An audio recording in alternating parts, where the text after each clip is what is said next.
അടുത്തത് നമുക്ക് പഠിക്കാനുള്ളത് ഇമ്പോർട്ടിങ്ങിൻ്റെ അടുത്ത ഓപ്ഷനാണ്. അപ്പം നമുക്ക് നോക്കിയാലോ, കമാൻഡായി ഞാൻ കൊടുക്കുന്നു. കമാൻഡായി കൊടുക്കുമ്പോൾ ഇമ്പോർട്ടിംഗ് വിൻഡോ വന്നു. ഇനി നമ്മൾ നോക്കാൻ പോണത് ട്രാൻസ്കോഡ് എന്ന് പറയുന്ന ഈ ഭാഗമാണ്.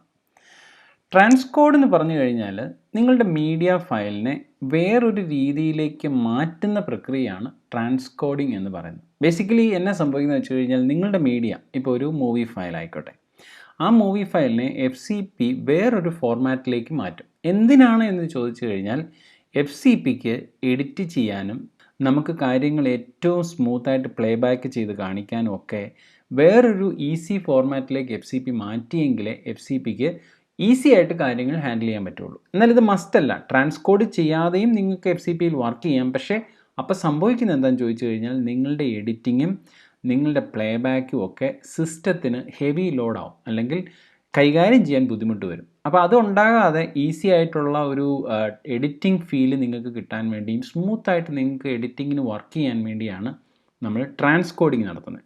അപ്പോൾ ഇവിടെ 2 ട്രാൻസ്കോഡിങ് ഓപ്ഷൻ കൊടുത്തിട്ടുണ്ട്. ആദ്യത്തെ ട്രാൻസ്കോഡിങ് ഓപ്ഷൻ പറഞ്ഞേക്കുന്നത് ക്രിയേറ്റ് ഒപ്റ്റിമൈസ്ഡ് മീഡിയ എന്നാണ്. അപ്പോൾ ഒപ്റ്റിമൈസ് ചെയ്യുവാണ് കാര്യങ്ങൾ, നമ്മുടെ മീഡിയയെ ഒപ്റ്റിമൈസ് ചെയ്യാൻ പോവാണ്. പക്ഷേ എന്താ സംഭവിക്കുന്നത് വെച്ച് കഴിഞ്ഞാൽ FCP ഇങ്ങനെ ട്രാൻസ്കോഡ് ചെയ്യുമ്പോൾ നമ്മുടെ ആക്ച്വൽ മീഡിയയെ വേറൊരു ഫോർമാറ്റിലേക്ക് മാറ്റുകയാണെന്ന് ഞാൻ പറഞ്ഞല്ലോ. ആ ഫോർമാറ്റിൻ്റെ പേരാണ് ആപ്പിളിൻ്റെ ProRes 422 എന്ന് പറയുന്ന ഒരു ഫോർമാറ്റിലേക്കാണ് മാറ്റുന്നത്. ആ ഫോർമാറ്റിലേക്ക് മാറ്റുമ്പം ശരിക്കും സംഭവിക്കുന്നത് നിങ്ങളുടെ മീഡിയയെ വേറൊരു ഫോർമാറ്റിലേക്ക് മാറ്റുന്നത് കൊണ്ട് huge size of data create ആവും നിങ്ങളുടെ സിസ്റ്റത്തിൽ. ഇപ്പം ഒരു റൗണ്ട് ഫിഗർ പറയുന്നില്ല എങ്കിലും ഏകദേശം ഒരു 1 hour മൂവി നമ്മൾ ഒപ്റ്റിമൈസ്ഡ് മീഡിയയിലോട്ട് ട്രാൻസ്കോഡ് ചെയ്ത് കഴിഞ്ഞാൽ അറൗണ്ട് ഒരു 60 GB ഓഫ് കണ്ടൻറ്റ് ക്രിയേറ്റ് ആവും. നിങ്ങൾക്കത് വീണ്ടും ഡിലീറ്റ് ചെയ്യാം, കുഴപ്പമൊന്നുമില്ല. പക്ഷെ അത്രയും ഡേറ്റ ക്രിയേറ്റ് ആകും എന്നുള്ള കാര്യം നിങ്ങൾ ഓർത്തിരിക്കുക. ഇതാണ് ഒരു സംഗതി. അപ്പം അങ്ങനെ ചെയ്യുന്നത് കൊണ്ടാണ് നമ്മുടെ എഡിറ്റിങ്ങിൻ്റെ സമയത്ത് ഫാസ്റ്റ് പെർഫോമൻസ് കിട്ടുന്നു, ഫാസ്റ്റ് പ്ലേ ബാക്ക് കിട്ടുന്നു. കാരണം നിങ്ങൾ എഡിറ്റ് ചെയ്യുമ്പോൾ ഒത്തിരി കാര്യങ്ങൾ ആഡ് ചെയ്യും, ടെക്സ്റ്റ് ആഡ് ചെയ്യും, പല ലെയറുകൾ ആഡ് ചെയ്യും, പിന്നെ ട്രാൻസ്ഫോർമേഷൻ ആഡ് ചെയ്യും, എഫക്റ്റുകൾ ആഡ് ചെയ്യും, ഒത്തിരി സാധനങ്ങൾ ആഡ് ചെയ്യുമ്പോൾ ഇതൊക്കെ സ്മൂത്തായിട്ട് വർക്ക് ചെയ്യണമെന്നുണ്ടെങ്കിൽ ഈ ഒപ്റ്റിമൈസ്ഡ് മീഡിയ സെലക്ട് ചെയ്ത് കഴിഞ്ഞാൽ നിങ്ങൾക്ക് ഈസി ആയിട്ട് വർക്ക് ചെയ്യാൻ പറ്റും. ഇനി അടുത്ത ഓപ്ഷനിലേക്ക് പോയാൽ ക്രിയേറ്റ് പ്രോക്സി മീഡിയ എന്ന് പറഞ്ഞിട്ടുണ്ട്. പ്രോക്സി മീഡിയയും സെയിം തന്നെയാണ്, ട്രാൻസ്കോഡിങ്ങിൻ്റെ മറ്റൊരു രൂപമാണെന്നേ ഉള്ളൂ. ഈ പ്രോക്സി മീഡിയ എനേബിൾ ചെയ്യുമ്പോൾ കണ്ടോ കുറേ അഡീഷണൽ ഓപ്ഷനൂടെ നിങ്ങൾക്ക് കിട്ടുന്നുണ്ട്. ബേസിക്കലി ഇതെന്താണെന്ന് ചോദിച്ചു കഴിഞ്ഞാൽ ഈ ഒപ്റ്റിമൈസ്ഡ് മീഡിയ ഞാൻ പറഞ്ഞതുപോലെ ഒപ്റ്റിമൈസ് ചെയ്യുവാണ്, വളരെ ഹ്യൂജ് ആയിട്ടുള്ള ഡേറ്റ ഒക്യുപ്പൈ ചെയ്യുമെന്ന് പറഞ്ഞല്ലോ, സൈസ് എടുക്കുമെന്ന് പറഞ്ഞല്ലോ. പക്ഷേ ഈ രണ്ടാമത്തെ ഓപ്ഷൻ ക്രിയേറ്റ് പ്രോക്സി മീഡിയ എന്ന് പറയുമ്പോൾ പ്രോക്സീസ് ആണ് ഉണ്ടാക്കുന്നത്. അതുകൊണ്ട് നമ്മളുടെ ആക്ച്വൽ മീഡിയയുടെ റെസൊല്യൂഷൻ കുറഞ്ഞ ഒരു ഫോർമാറ്റിലേക്കാണ് കൺവേർട്ട് ചെയ്യുന്നത്. അതുകൊണ്ട് തന്നെ എന്താ പ്രയോജനം ചോദിച്ചു കഴിഞ്ഞാൽ സൈസ് കുറവായിരിക്കും. അതായത് ട്രാൻസ്കോഡ് ചെയ്യുമ്പം ജനറേറ്റ് ചെയ്യുന്ന ഫയലുകളുടെ സൈസ് കുറവായിരിക്കും. അപ്പോൾ ഇതെവിടെയാണ് നിങ്ങൾക്ക് ഉപയോഗിക്കാൻ പറ്റുന്നതെന്ന് ചോദിച്ചാൽ പ്രാക്ടിക്കലി നിങ്ങളൊരു വലിയ പ്രൊജക്റ്റ് ചെയ്യുവാണ്, ആ പ്രൊജക്റ്റിൽ ഒത്തിരി ഡാറ്റ പ്രൊജക്റ്റിന് തന്നെ ഉണ്ടെന്ന് വിചാരിക്കുക. അത് നിങ്ങൾ എഡിറ്റ് ചെയ്യുമ്പോൾ ഈ ഓപ്ഷനായിരിക്കും നിങ്ങൾക്ക് ഏറ്റവും കൂടുതൽ നല്ലത്. കാരണം എന്താണെന്ന് ചോദിച്ചു കഴിഞ്ഞാൽ ഉണ്ടാകുന്ന ജനറേറ്റഡ് ഫയൽസിൻ്റെ സൈസ് കുറവായിരിക്കും. ഇനി ഇവിടെ നിങ്ങൾക്ക് കണ്ടോ, ഇത് ഓപ്ഷൻ ചൂസ് ചെയ്ത് കഴിഞ്ഞാൽ 2 ഓപ്ഷൻ കൂടെ കിട്ടുന്നുണ്ട്. നിങ്ങൾക്ക് കോഡക്ക് ഏതാണെന്ന് ചൂസ് ചെയ്യാം. ഈ കോഡക്ക് ബേസിക്കലി ട്രാൻസ്കോഡ് ചെയ്യുന്ന ആ ഒരു കൺവേർട്ടറാണ്. ഇനി അതിൻ്റെ താഴെ നമുക്ക് ഫ്രെയിം സൈസും ചൂസ് ചെയ്യാം.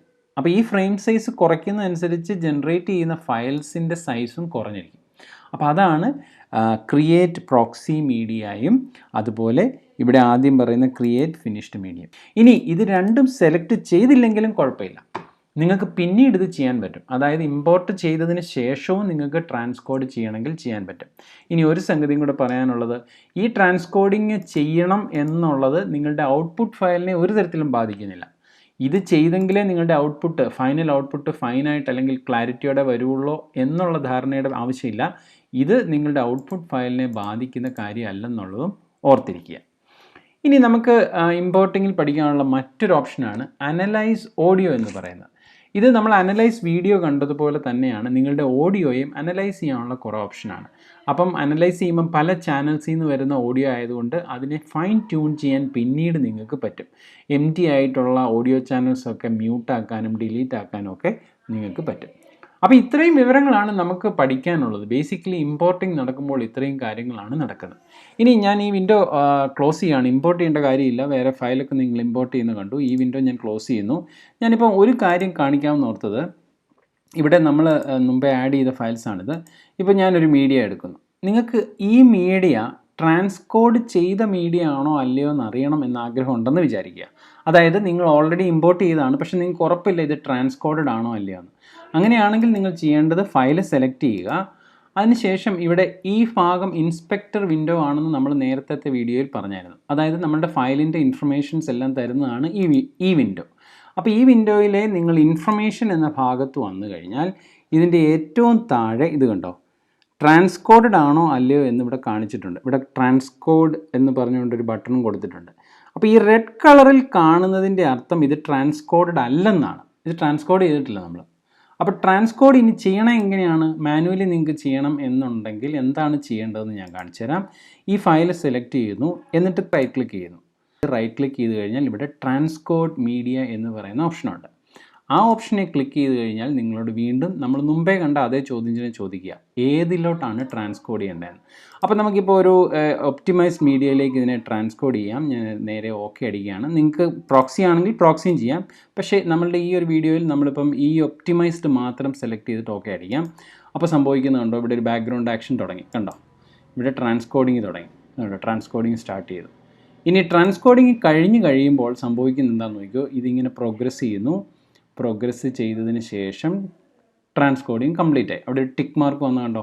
ഇനി നിങ്ങളിവിടെ വന്നാൽ ഇത് കണ്ടോ, ഇത് ഗ്രീനായി. നേരത്തെ ഇവിടെ റെഡ് ആയിരുന്നു, ഇപ്പോൾ അത് ഗ്രീനായി. ഒപ്റ്റിമൈസ്ഡ് എന്നുള്ള ഓപ്ഷൻ ഗ്രീനായി. അതിൻ്റെ അർത്ഥം ഇത് ട്രാൻസ്കോഡ് ചെയ്തതെന്നാണ്. അപ്പോൾ ഇപ്പം FCP ഈ ഒരു മീഡിയയെ മാത്രം ട്രാൻസ്കോഡ് ചെയ്ത് നല്ല ഒപ്റ്റിമൈസ്ഡ് ഫയൽസ് ക്രിയേറ്റ് ചെയ്തിട്ടുണ്ട്. അതിന് വേണ്ടി എഡിറ്റ് ചെയ്യാൻ ഇനി ഈസി ആയിരിക്കും ഈ ഫയൽ. ഇനി മറ്റൊരു കാര്യം കൂടെ ഈ സമയത്ത് പഠിപ്പിക്കാമെന്ന് ഓർത്തു. അതായത് ഞാൻ പറഞ്ഞല്ലോ, ട്രാൻസ്കോഡ് ചെയ്ത് കഴിയുമ്പോഴത്തേക്ക് നിങ്ങളുടെ ഇൻറ്റേർണൽ സിസ്റ്റത്തിൻ്റെ സ്പേസ് കൂടിക്കൂടി വരും. ഇപ്പം നിങ്ങൾ ഈ അൺടൈറ്റിൽഡ് എന്ന് പറയുന്ന ലൈബ്രറിയിലാണല്ലോ നമ്മൾ നിൽക്കുന്നത്. ഈ അൺടൈറ്റിൽഡ് ലൈബ്രറിയുടെ ഇൻസ്പെക്ടർ വിൻഡോയിൽ പോയി കഴിഞ്ഞാൽ ഈ ലൈബ്രറിയുടെ സൈസ് നിങ്ങൾക്ക് ഇവിടെ അറിയാൻ പറ്റും. ഇവിടെ സ്റ്റോറേജിൽ ഇത് കണ്ട് ഇവിടെ അതിൻ്റെ സൈസ് കാണിക്കുന്നുണ്ട്. വലിയ ഫയലൊക്കെ ആണെന്നുണ്ടെങ്കിൽ സൈസ് കൂടിക്കൂടി വരും.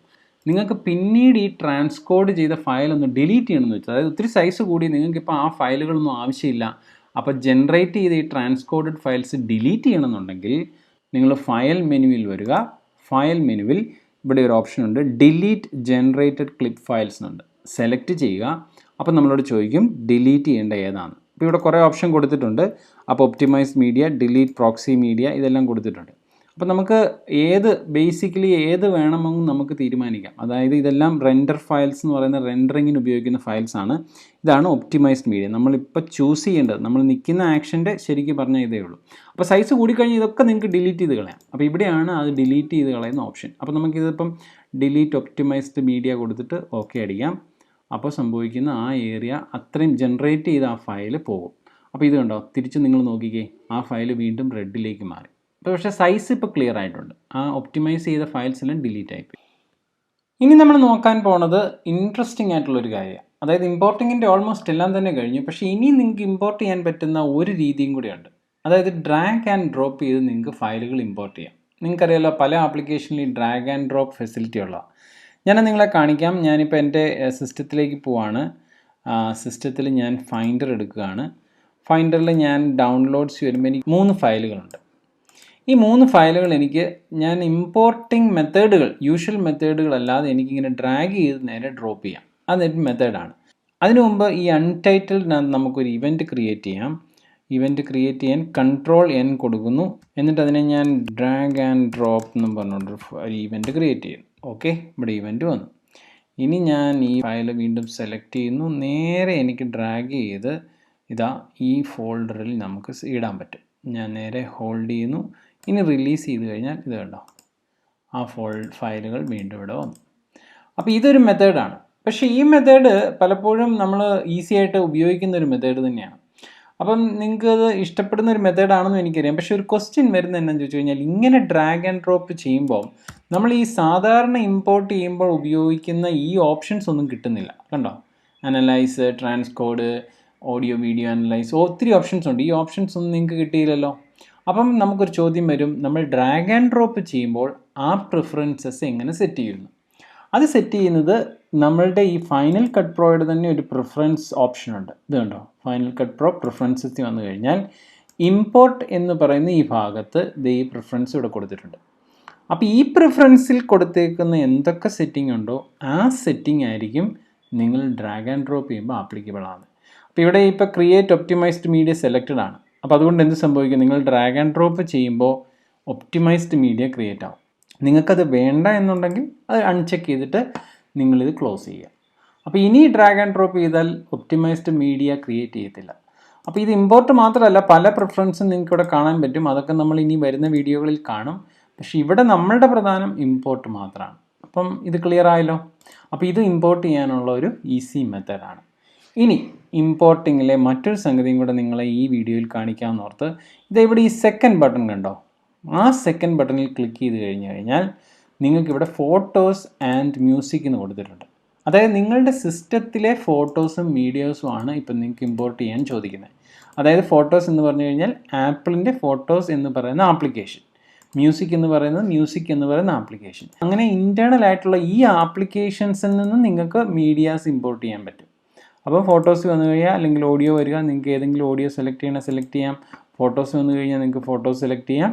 നിങ്ങൾക്ക് അങ്ങനെ മീഡിയാസ് ഇമ്പോർട്ട് ചെയ്യാനും പറ്റും. അപ്പോൾ ഇതൊക്കെ ഡിഫറെൻറ്റ് മെത്തേഡ് ഓഫ് ഇമ്പോർട്ടിംഗ് ആണ്. ഇനി ഇതും അല്ലാതെ വേറെ ഇമ്പോർട്ടിംഗ് നടത്താം. അതായത് നിങ്ങൾക്കൊരു പഴയ VHS ടേപ്പ് ഉണ്ടെങ്കിൽ ആ ടേപ്പിൽ നിന്ന് നിങ്ങൾക്ക് ഇമ്പോർട്ട് ചെയ്യാൻ പറ്റും. പിന്നെ നിങ്ങൾ digital camera import plug in ചെയ്ത് കഴിഞ്ഞാൽ അതുവഴി ഇമ്പോർട്ട് ചെയ്യാൻ പറ്റും. പിന്നെ നിങ്ങളുടെ ഐഫോൺ, ഐപാഡ് അങ്ങനെയുള്ള ആപ്പിളിൻ്റെ എല്ലാ ഡിവൈസസിൽ നിന്ന് ഇമ്പോർട്ട് ചെയ്യാൻ പറ്റും. ആപ്പിളിൻ്റെ തന്നെ ആപ്ലിക്കേഷൻസ് ആയ iMovie പോലുള്ള ആപ്ലിക്കേഷൻസിൽ നിന്ന് ഇമ്പോർട്ട് ചെയ്യാൻ പറ്റും. എക്സ്റ്റേണൽ ആപ്ലിക്കേഷൻസിൽ നിന്ന് ഇമ്പോർട്ട് ചെയ്യാൻ പറ്റും. പക്ഷെ അതൊന്നും അതെല്ലാം ഇങ്ങനെ കവർ ചെയ്യാൻ നമുക്ക് ഈ ഒരു വീഡിയോയിൽ പറ്റില്ല. അതുകൊണ്ട് നമ്മളുടെ ആപ്പിളിൻ്റെ ബേസിക് ആയിട്ടുള്ള എല്ലാ ഇമ്പോർട്ടിംഗ് മെത്തേഡും ഞാനിപ്പോൾ നിങ്ങളെ കാണിച്ചിട്ടുണ്ട്.